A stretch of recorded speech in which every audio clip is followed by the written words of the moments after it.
हरी बोली उत्तरा कुमारी बात मान बलिहारी। अर्जुन भीम की लड़ैया माती जय हवाली माँ। अर्जुन भीम की लड़ैया माती जय हवाली माँ। नाही बात मान बलिहारी वचन मान बलिहारी।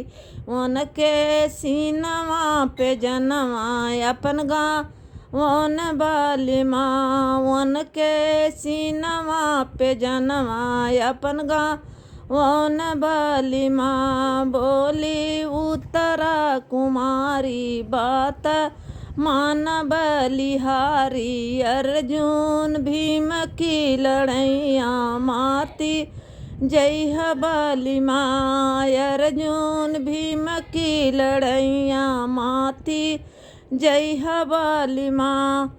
हमके बालेपन में विधवा हमके बालेपन में विधवा तू बनौला बाली माँ। हमके बालेपन में विधवा तू बनौला बाली माँ। अपने दिलवा की बतिया अपने दिलवा की बतिया कैसे कहबतन तू बतावा बाली माँ। अपने दिलवा की बतिया अपने दिलवा की बतिया कैसे कहबतन तू बता दबाली माँ। बोली उत्तरा कुमारी बोली उत्तरा कुमारी बात मान बलि